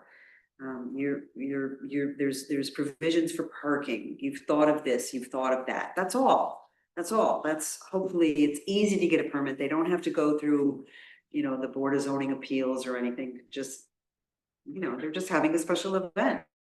Okay, if you got porta potties, if you got Well, parking. do we have a provision? It's been a while since I looked at it. For anything other than going to the Board of Zoning Appeals? Because I don't think No, we do. to get a permit approved. You have to go to the Board of Zoning Appeals. That's what this is. Yeah, Because, Okay, that's. Yeah. so they're the ones who do the review of the criteria to make sure that you made adequate provisions. You- Parking, it's not allowed. yeah. And that's why I think we made the numbers high. We're Yeah, we're not trying to send people to the Board of Zoning Appeals because they want to have 100 neighbors over for a holiday party or something. But when you get to higher numbers and you're charging money, and we want to make sure there's a formal process to make sure there's safe parking and whatever else. But that's what this is a process that involves approval for the Board of Zoning Appeals. Mhm. And I think that I'm gonna recall what I think Greg said about that is the original version had the planner could approve it, but Guy said there was too much discretion to have one person do that. It needed to be like a public body that had some sort of. It's a discretionary accountability. decision, Yeah. right? It is not properly ministerial. Yeah. I think we are intending to have a high threshold for numbers. And that's why the language was changed is from, what was it, 90 days it had originally? Yeah. To say, you need the permit within whatever it ended up being, 14 days ahead of time or something. 3 weeks in advance of the meetings. Yeah. Yeah. And, just saying, don't forget, is a note, in order to get it, this is go to Board of Zoning Appeals, and that they only meet once a month. Right. So you have to back up, you to run up in advance to get that approval, but without saying it's gotta be 90 days. Just saying, you need it. Yeah. 3 weeks ahead of time. Don't forget, you have to go to Board of Zoning Appeals, guys. So where's the proper trigger? And to address the question, the point that were made earlier by commentators during the privilege of the floor. What about this, if 199 is one thing, and then over that you could go all the way to 400. Ted suggested linking it to square footage. I'm not sure that's really solves the problem, but if we can get some gradualism somehow. If that- I that may would- interject, what Yeah, I intended was square foot per person or per car, with oh, numbers adjusted toward 100 people in an acre. Here, that's a way of setting it so it's not it's not like yes, this. exactly, yeah. Which, I think if we can figure out a way to do that, that doesn't take a degree in statistics to interpret. I think if we can figure out a way to make it clear, that's fine. I think, Yeah, you keep know, it simple. yeah. There's always a fly fire code outside. People shouldn't have to read a sentence like 5 times to understand. Mhm. Was there something else besides the exemptions? You wanna see if we can come up No, with it wasn't language, exemptions, it was Ted? honestly just the numbers. Oh, the number, I thought it was the exemption. No, I don't have a problem with the exemption. And I also. Oh, My problem is with the Huh. 400 people. That just seems. Well, if we I think could I'll figure out a way to somehow have it scale with the size of the crowd. Yeah, With increasingly stringent requirements depending on the magnitude. And this is why I think was it Tyler first suggested we have more than one level of permit, so that, if you're only gonna have a modest gathering, it's easier. And then if you have a big deal thing, yeah, right. but if, what's that business over with Cidery? They have bathrooms. I mean, are they gonna go through this? They would go through this only for events that would be special, like if they have They're a charging. jazz guitar player and a slow trickle of people, they don't need a special event permit. What if they're That's- charging That's money? what, They're charging money and there's. if they're charging money, but it's only a slow trickle of people, it's under these number of people and they have the parking, they don't need a special permit for that. So they But can if have they want to set 300 up a stage, no, They can have 350 people. 399 people. Well, Steve's in a special situation because he would have to have the events that he's having have to be in support of his operation because his use is only allowed because it's agricultural. That would not be the case for every property in Danby. Right. He's more restricted than others in Danby, in fact, because of his conservation easement. But like the Sapanskis could do it if they got into a regular thing. Where they would, if it triggers it, they'd need a special event permit. And Ag and Markets has made it clear that they're okay with as long as it's not overly restrictive. So they had, when we had in the original drafts of up to 4 a year, they thought that was perhaps too limiting. So that's where we modified it to allow for a series Yeah, as being one permit. So if somebody wanted to do a concert series, they could get one permit and that would be Yeah. good. what about the American Legion? What about the American? Well, I mean, where would that fit in here? I mean, if they have, We talked about it with Greg, he felt that it would be very rare that they would have events large enough that they would qualify for. Large, anything. yeah. Plus the Legion, I think their capacity is 100 people for the in the basement, building? just for the basement. Oh, really? I don't remember what each room is up. I've never been in the basement. It's cool. But I would guess, Literally and figuratively. but absolutely. I mean, that's a situation where they have parking. Yeah, They're isolated, they're a business. but they'd be having events that aren't on the exemption list. And might charge money Right. to get in, I mean, this is actually, you know. yeah, this was part of my earlier question. Yeah. Was specifically with the Legion. Right. Oh, right, could they have buffalo over there? They Unlikely. could. I don't know how many, And 1,000 people? no. I don't. They might get 1,000 390. people in the garage sale.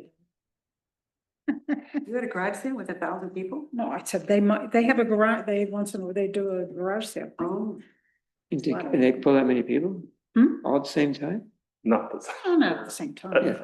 That was another consideration, was if you spread it out over days, does it hit the trigger or not? Yeah.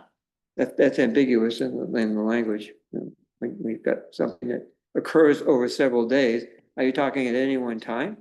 Or if it's like the pumpkin festival on a farm, and it goes on for Right. 3 weeks and that's an event because it's, is it the total of people in 3 weeks' time or is it at any one time? Because it could be, it could be no more than 30 people at a time for, days at a time, and it adds up to over the course of the event. It's at a time because the purpose of having a number is that we're imagining how difficult it would be for a fire truck to get access to a building. So that makes, like, having people yesterday and people tomorrow doesn't impact that. That's Right, that right, matters yeah. at a time. Yeah. I think I try to keep coming back to that example because it's Yeah. the most concrete Yeah. example I can That's- think of. that's the whole for why it's purpose. important. Yeah, ambulance, fire truck. So we can kind of go off Police these direction. different directions with all these if ands, but Well, and public safety in the streets. Like, To echo a comment from someone at a previous meeting, is there a world in which there's language added that requires not with any sort of applicable fee, but notification of neighbors in these events, even when it may not hit, the maximum threshold, or it might even be like, your example, 100 people on your neighbor's property. Is there a world in which, you as a neighbor get, like, they go to the board and the board says, yeah, it's cool, or maybe they just say, hey, tell the town, hey, we're gonna have a party, and town says, cool, you don't actually need a permit, but still notifies the neighbors. I mean, that's just being a good neighbor. Yeah, it is. Yeah. I think that there may not be, I hate to delve into my opinions on American isolationist culture, but based on that statement, you could probably guess it. I would wonder if there's a way to sort of preempt those concerns by not necessarily forcing the hand of notification, but if that were to be written into the law as a provision, it might be worthwhile and go a step towards easing those concerns of residents being like, well, my neighbor's gonna have a 500-person party and I'm not gonna know about it until 500 people are right next door. But that's, yeah. I mean, if they're gonna get a permit, if they have to get a permit, Yeah, but if it turns out, that they don't actually need to get a permit, is there still oh, maybe a world in which, Well, you could have that category below the trigger that says, well, if you got more than 100 but less than 200, then you need to let people know it's happening. I don't think we can make people do, I mean, Yeah, right. we could maybe. Well, we If could. somebody We do it- had to get a permit, maybe you could Well, we make do sure it, that, we do it for other things. I think we could do Like it what? as a suggestion, but it would Yeah. be Yeah, we almost can't. unenforceable. We could Yeah. say it as like, we're gonna put out this, suggestion in service of being a good neighbor. If you're below this threshold, please consider blah, blah, blah. But please consider, not you must consider. Yeah. Because Mhm. if we want to require it, that's the purpose of the permit, yeah, I think. Oh, I mean, but I could see it being a sort of an entry level requirement. But at the low end, saying, this is, doesn't rise to the level of us having to get engaged the Board of Zoning Appeals to make sure you got adequate off-street parking, toilet facilities, dealing with noise, all these other things that are in there. But you're gonna have enough of a crowd that your neighbors ought to know. We could facilitate it, we'll give you a list of addresses, and it's up to you to do it. We do it for zoning. So maybe we we have a. it's a different issue Yeah, than that's a having lot a of graduation things, party. It's a lot, yeah. It's a lot of legwork. Nothing. Well, depending where you are, of course. I mean, If you're in the middle of the hamlet, then it might be a lot of legwork. But then if you're having a big party in the middle of the hamlet, it might be nice for people to know. They'll find out. Yeah, you can just go to the party too. well, there's that, yes. I mean, Yes, We could, yeah, maybe we could put it in, Invite that, neighbors. if you don't tell your neighbors, then they have a right to attend. the right to You- party law. Crash the party law. Invite them or. Yes. the specific notification also had to do in that case. They had mentioned emergency services, Mhm. Sure. wedding for 200 people on my property. And there isn't necessarily anything in the law that says, okay, yeah, you do have to tell the fire department ahead of time. Yeah, so that's just maybe something to keep in mind, that maybe even in those exemptions, we still require like some kind of notice to the fire department. But that's, yeah. Could be something to consider.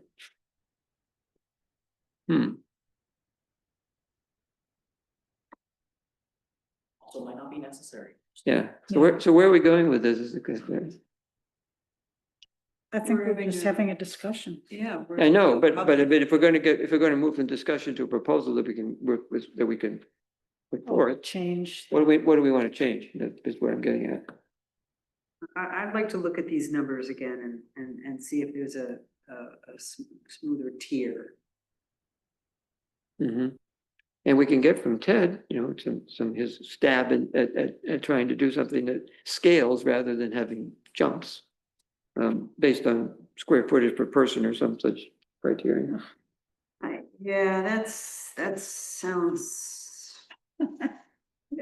sounds like deep in the Weeds. Well, maybe, but- I just, yeah. But there's something to be said for gradualism. So it doesn't, if you don't, because you say 199 are okay and then 201 you're Well, not. right, because yeah, you've got 399 people on an acre. Yeah. I mean, that I it think just we- doesn't sound right to I me. think we hear you, but I want to push it and say like, and what are you suggesting? Like, what do you think we should do instead of this? Because I haven't really heard that yet.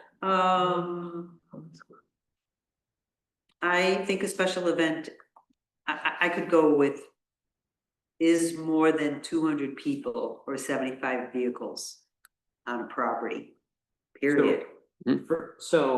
Regardless of property size, 200 people or 75 more, and not scale up. Yeah, I think if you're gonna have 200 people or 75 vehicles, it's a special, At any one time. yeah, at any one time, that's right. You gotta have yeah. It doesn't matter whether you're a 150-acre farm. Or not. Well, 150-acre farm that charges for the event.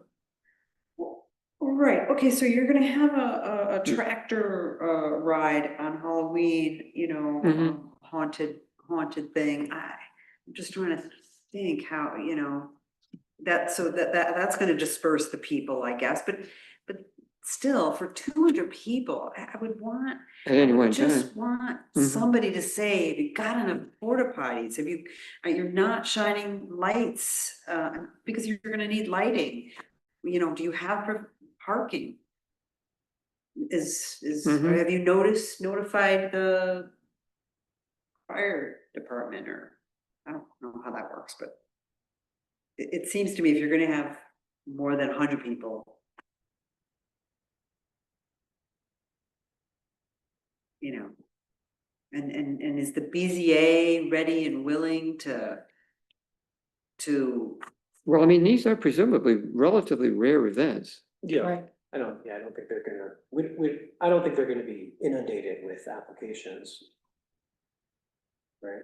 And we're enabling something which is not currently allowed. Remember? Like, There's a request to comment from Ted. oh, No, come on. oh, why not? Well, because we've got, Well, we A got, couple minutes. we got time. okay, Yeah, I'm willing to let Ted make a comment. My Speak. my comment is just to avoid simplistic solutions. I mean, Mariah, for example, since I happen to know where you live, let's say the guy across the street from you who has about an acre, you just took a simplistic solution of 100 or 200 people. I think you said earlier that that wasn't going to work. I think you have to have a more nuanced solution.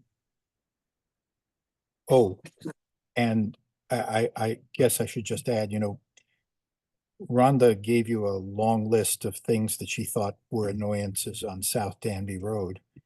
I can think of, everybody's got a story. I can think of one that was at the corner of Gunderman and Comfort a couple of summers ago. Someone had I think it was a graduation party. It lasted 2 days. It was extremely loud. And we just put up with it, you know. On the other hand, if you consider size of event and impact of event, that thing would have been off the charts. And it was the sort of thing that maybe needed to be regulated, although as neighbors, we just put up with it because it was one time. Thanks. Right, and which is why there would have been, it was exempt under the current proposal as well. Well, keep in mind, say one more time, when we create this provision, we're essentially saying that anything under the trigger is now regarded as customary residential activity. So if we're okay with that, then fine. You're suggesting 275 cars. it's under the trigger and one of the exemptions. No, I just under the trigger period, because if it's under the trigger, then it's not a special event. Because this is a special event. It's defining what is special. So anything that's not special is sort of by So it's definition not a special. ordinary. Anybody's got 200 people and they're charging to get in. And, you know, it's none of the things on the exemption list. Right, then we wouldn't require a permit, would we? So we're saying that's an ordinary residential activity.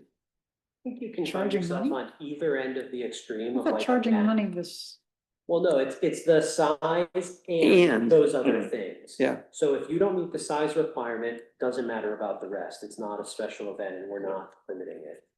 And I feel like it's easy to like end up on either end of the spectrum of like imagining, but realistically, I don't think we're gonna turn around and find Danby to become a hotspot of weekly 100, 200 person No. loud night events. So like personally, I think this is a good idea, and I would rather err on the side of allowing events and see how it is. Yeah. Partially because I just think with the, in the context of the rest of the world, I think it's good to be a place where people want to get together. I want to live in a place where people have outdoor gatherings. And if I had to err on Yeah. one side or the other, I'd rather allow a little more, make sure that we're controlling the things that are Yeah. really too big. And we can always revisit this if we feel like, wow, we didn't realize that by passing this, we'd become like the nightlife hotspot for Right. Tompkins County. The party place, right? The party place. That would be a great accidental outcome if we can come revisit. Well, you're reminding me, Mark, of when we had a problem, and Leslie will remember, when there was I think it was a group at IC that Oh. owned the property in Danby, and it was the party place. And Fraternity. yeah, and we had a lot of complaints about that, because every weekend, loud It was parties. in the woods. Yeah, It was on Deputron Hollow. but that was, Jeez. but that might better be addressed with the noise law, which we have to come back to, but as opposed to a special event. The noise is one thing, which is addressed, for the ones that we do define as special events. Yeah. It's in there, but then there's all the other things that can be noisy that are not addressed in it, for which a noise law is the appropriate response. But we thought this would be an easier nut to crack as an entry point. And I agree with that conclusion. I could live with the 200 people, period. If that would sort of satisfy Mariah's concern, I would be okay with that. It's hard for me to picture how many more events we'd actually end up. Zach is wondering whether you can. No. I think it's, I think that's great. I keep on bouncing back and forth with the criteria. And really, if you're having like a big farm party, you're probably not requiring a fee. Is it gonna last 8 hours? Maybe. Or people are gonna be respectful as the night goes on? Maybe. But Well, I mean, if you have the land and you're away from, Yeah. if your sound is not traveling as such. I'm leaning in Mark's direction and thinking that Yeah. better to have to come back to it and constrain it than it Yeah. is to limit it unnecessarily as an entry point. So to bring this to a head, I move that we instruct the planner to revise the language with a 200 people, 75 vehicle trigger at any one time and bring it back. I'll second that. Leslie's face did not say that. I don't know. I'm still, Huh? What'd you say? there's something in me that's like, something feels weird. Well, I with all these exemptions, Sure. I'm thinking. I mean, What would you rather? I always feel weird. That's a thing. Yeah. I mean, you can still have 500 people at a solstice party. Yeah. No permit. Have fun. Well, Yeah. You all just looked at me and I'm not totally sure why. When's the party? I want to eat what? Yeah, that's a party. Is that why you're looking at me? Yes. I don't know. Yeah, we want an I think invite. 200s, I mean, I don't know. It feels low. I mean, Feels low. Feels especially low. if you have, then you get back to the space. Yeah. I mean, Yeah. if, Yeah. um, Depends on- if you have enough, depends on if you have, space. you've got, how many acres do you have? 7. Oh, you only have 7? Yeah, but it's strategically located, so. We're a quarter acre. Yeah. I mean, I have close to 30. Why can't I have, Yeah, well, that very good demonstration of why, acreage doesn't cut it. It doesn't really indicate what the appropriateness of the space. That's true. I just, if you're gonna have 200 people, it'd be nice to know that you spent the $20, got your permit, you were asked about porta potties, you were asked about parking, you were asked about lights, you were asked about noise. That seems like a pretty tame process to go through if you're gonna have 200 people. Or more. Well, it also means you've gotta, you know, get the application to the BZA in time, and I don't know. So if you. I mean, I feel like maybe the number is high in the draft, but 200, What? seems We're low. out of time unless we want to extend the meeting. No, We're good. I think, I'm gonna call the vote then, because we have a motion on the floor. oh, Yes. All right, Connors. no, Dylan, yes. Larkin. No? Bruce. Yes. Gagnon. Yes, Right, motion passes. Okay. Thank you all. We could keep discussing those numbers. That doesn't. oh, absolutely. I mean, we'll come back to us as a draft with those numbers in it, and then we could decide whether we want to float it or not. yeah. Whoever votes as invited says part. Yes. So meeting adjourned and not having been a motion to extend it. Thank you, everyone, for coming. Huh? Yeah, Yep. Blake, is this your pile? Blake, you can end the meeting. Yes. Yeah. Yeah, I got a bunch of stuff. That's all your stuff? Yeah. Oh, I want to know what the message was. There were two people had messaged. Oh, really?